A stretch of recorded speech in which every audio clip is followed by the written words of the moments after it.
Standard 7 Honeycomb Chapter 2 Part 2। First part के and में हमने देखा कि मृदु, मीना और रवि तीनों ही जब कैट की बात कर रहे थे और अचानक से उनको कुछ क्रीचिंग की आवाज़ सुनाई देती है। सेकेंड पार्ट में वहाँ से स्टोरी हमारी आगे चलती है। तो Mridu crept up to the window. वो आवाज़ एक्चुअली विंडो से आ रही थी, तो मृदु विंडो की ओर झांकती है, अप्रोच करती है। Lali was sitting a little distance away, awkwardly holding her violin and bow string. तो विंडो से जब वो अंदर झांकती है तो क्या दिखता है कि लाली बैठी है लिटिल डिस्टेंस अवे, विंडो से थोड़ी दूर बैठी है, awkwardly holding her violin and bow string. तो उसने जो वायलिन और वायलिन की जो स्ट्रिंग्स होती है उसको पकड़ा हुआ है, बट वो शायद उसको सूट नहीं करता है, इसलिए उसको ऑकवर्डली बोला है। Her elbows shooting out and her eyes glazed with concentration. उसके जो दोनों ही एल्बोज है वो अपनी बॉडी से थोड़ा दूर वायलिन पकड़ा होता है, तो दोनों एल्बोज थोड़े अवे रहते हैं आउटर साइड पे। तो उस तरह से उसकी भी दोनों एल्बोज आउटर साइड पे है और वो ग्लेज्ड मतलब स्टेयरिंग कर रही है, देख रही है with concentration. In front of her with most of his back to the window. और उसके सामने, लाली के सामने, जिसकी जो बैक है वो पूरी विंडो की तरफ है, was the bony figure of the music master. तो वो कौन है? म्यूज़िक मास्टर है, और उनका फिगर बोनी फिगर मतलब वो बहुत ही पतले हैं। He had mostly bald head. उनका जो सर है वो बाल्ड मीन्स पूरा टकला बोल सकते हैं। With a fringe of oiled black hair falling around his ears and an old-fashioned tuft। उनके बाल कैसे हैं? तो पूरा जो उनका ऑयल वाले बाल है सर के बीच में बाल नहीं है, टकला है, और पूरे बाल जो उनके हैं वो उनके ईयर के आसपास है, दिख रहे हैं, और बहुत ही ओल्ड फैशन हेयर स्टाइल है उनका। A gold chain gleamed around his leathery neck and a diamond ring glittered on his hand as it glided up and down the stem of the violin।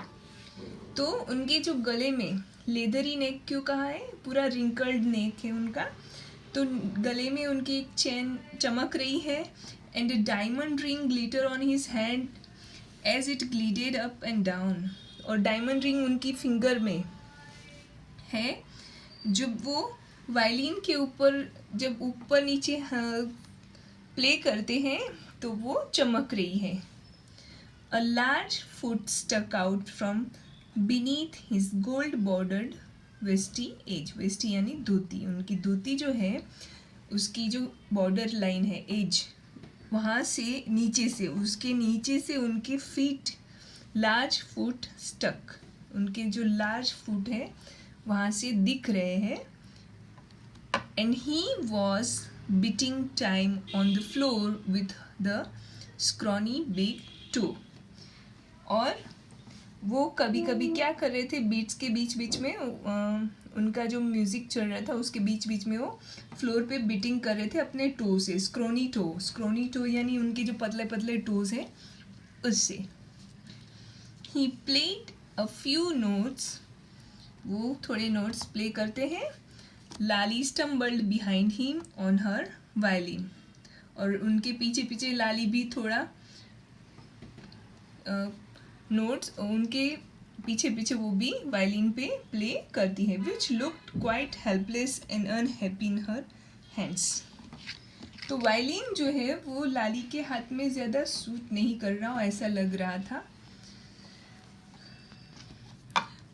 What a difference! The music master's notes seemed to float up and settle perfectly into the invisible tracks of the melody।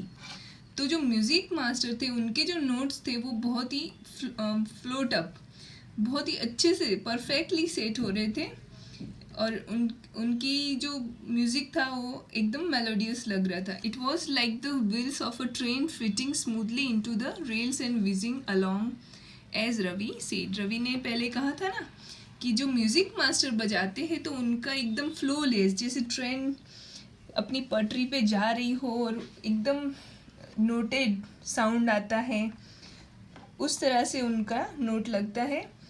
मृदु stared at that huge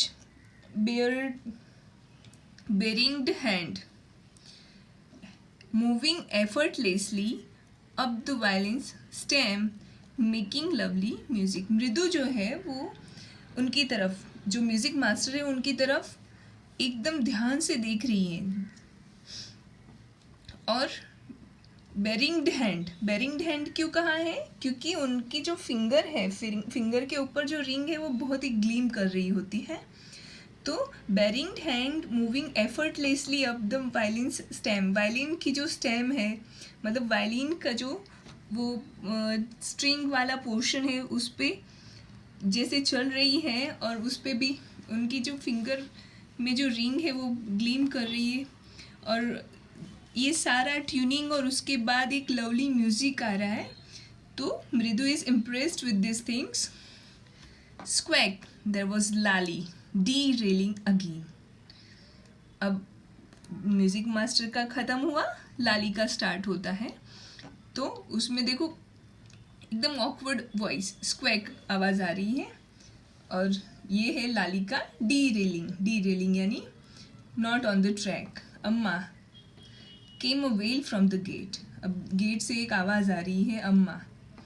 एक sad voice आ रही है, जो दुख में कराहते हुए कोई बोलता है ना अम्मा, ओह, उस तरह की आवाज़. Ravi send that beggar away cried his mother from the back veranda. Ravi उस बेगर को यहाँ से भेज दो. उसकी मदर की वॉइस आ रही है वरंडा में से. वेयर शी वॉज चैटिंग, जहाँ पे वो बातें कर रही होती है विद तापी के साथ बातें कर रही होती है. He has been coming here every day for the past week. वो पिछले कई वीक से यहीं पे आ रहा है. And it's time he found another house to beg from. Pati explain to Tapi. अब पाती तापी को एक्सप्लेन करते हुए बताती है कि वो बहुत दिनों से हमारे यहाँ आ रहा है, तो अभी उसको दूसरा घर ढूंढना चाहिए. Mridu and Meena followed Ravi out. Mridu और मीना भी रवि को फॉलो करते हुए बाहर निकल जाते हैं. The beggar was already in the garden. Beggar already garden में एंटर हो चुका है, making himself quite at home.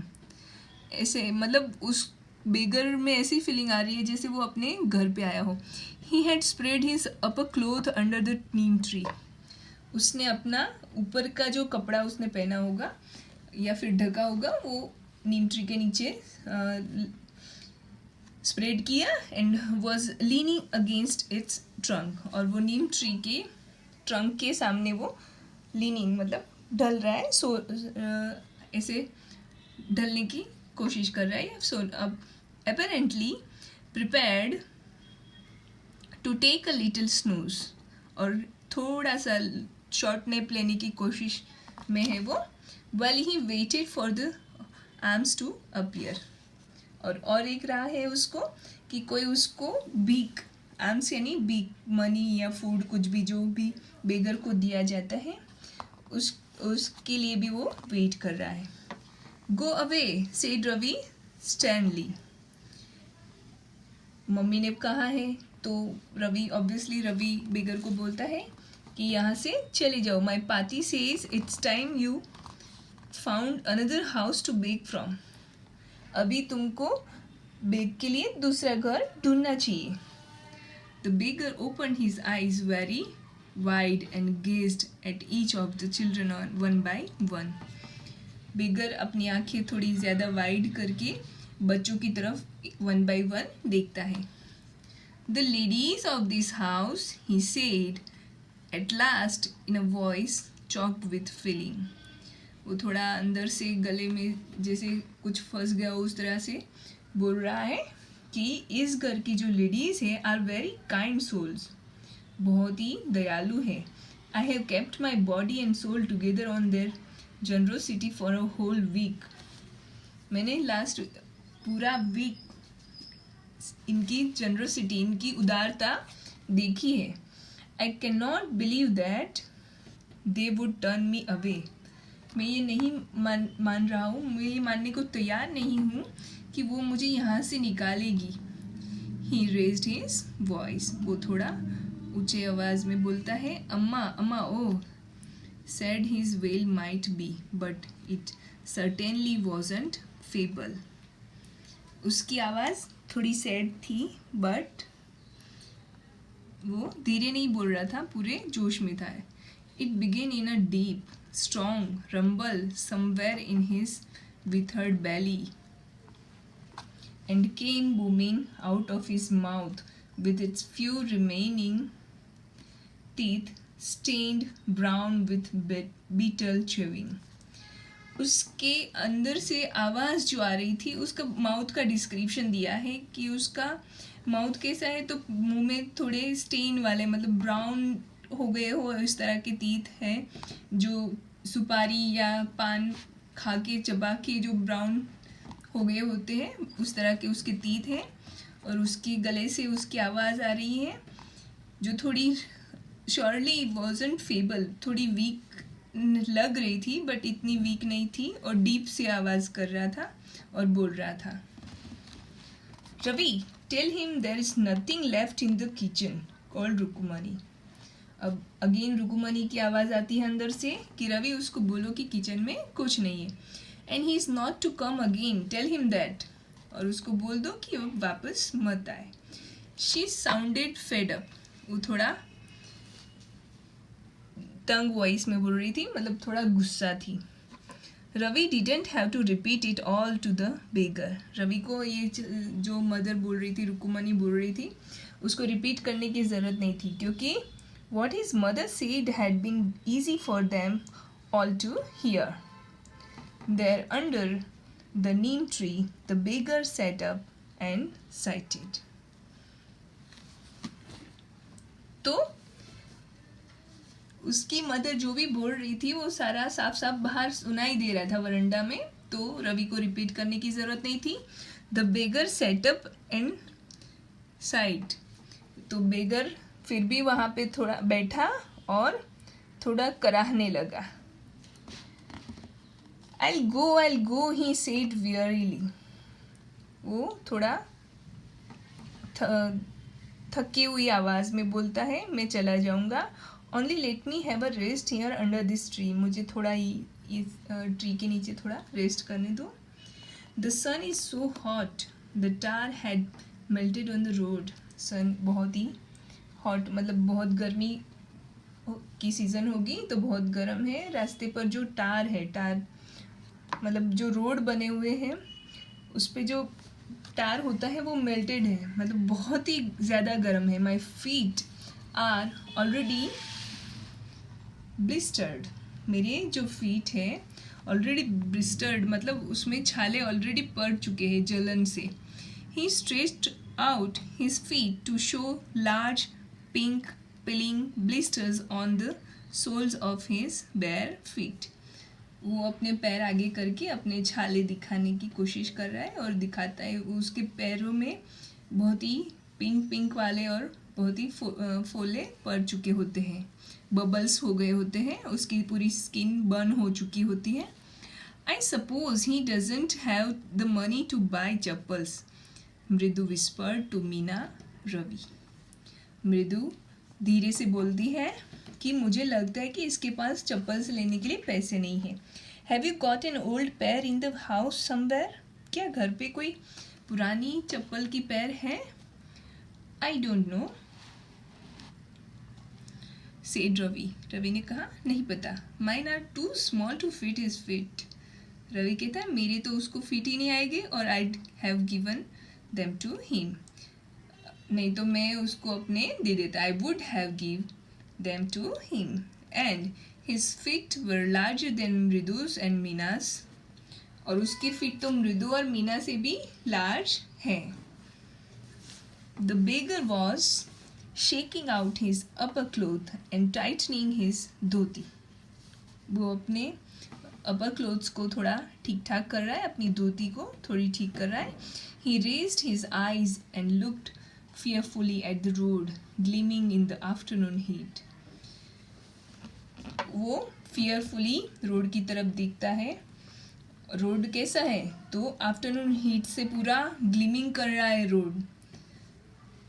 He needs something on his feet, Meena said, her big eyes filling. It's not fair. Meena कहती है कि उसको उसके पैरों में कुछ न कुछ तो चाहिए. Her big eyes filling. उसकी आंखें भर आती है. बड़ी बड़ी आंखें हैं जो भर आती है. It's not fair. मतलब ये सही नहीं है. Said Ravi. I'm thinking about it. मैं कुछ सोच रहा हूँ. रवि कहता है मैं कुछ सोच रहा हूँ. Blubbering, it's not fair, it's not fair, isn't going to help. क्या it's not fair will help? Sadly वो सोच रहा है. It's not fair, it's not fair. ठीक है, पर कैसे हेल्प करे वो सोच रहे हैं. In 2 minutes he'll be frying his feet on the road. 2 minute में उसके तो पैर फ्राई हो जाएंगे इस रोड पे. What he need is a pair of chappals. उसको क्या चाहिए? सिर्फ pair of chappals चाहिए. So where do we get them? Come, let's search the house. He pushed Mridu and Meena into the house. Ravi क्या करता है? मीना और मृदु को घर के अंदर ले जाता है. चलो घर में से कुछ न कुछ ढूंढ निकालते हैं. Just as she stepped into the veranda, Mridu's eyes fell on the odd-looking chappals she had noticed when she arrived. जब मृदु घर पे आई थी तो उसने वो चप्पल्स देखे थे. बहुत ही पुराने वाले लग रहे थे जिस पे टोज के निशान थे. तो Ravi, she whispered to him, whose are those? वो किसके हैं? Ravi turned and glanced at the shabby-looking but sturdy old sleepers. Ravi turned and glazed. Ravi उसकी तरफ मुड़ता है और देखता है कि ये जो बहुत ही पुअर कंडीशन वाले बट जिसकी बनावट बहुत मजबूत है ऐसे ओल्ड स्लीपर्स है. He beamed and nodded. उसने थोड़ा स्माइल किया और सर हिलाया. These are just the right size. यही सही साइज है, he said. Picking them up, Mridu and Meena followed him nervously back into the garden. तो उसको लेके तीनों ही, रवि आगे चलता है और मीना और मृदु उसके पीछे पीछे गार्डन में चलते हैं. तो फर्स्ट पार्ट के सारे ही हार्ड वर्ड्स देन मीनिंग्स जो है साइड में दिए हैं वो. फिर सेकेंड पार्ट के भी सारे ही हार्ड वर्ड्स और मीनिंग्स. चैप्टर अच्छे से रीड करना है, हार्ड वर्ड्स सारे फाइंड करने हैं और नोटबुक में लिखने हैं. ये हर एक चीज़ चैप्टर के साथ साथ हो जानी चाहिए नोटबुक में. सो this will be your homework that you have to underline and write the hard words and meanings, and in the next video you will get the remaining portion of this chapter. Okay.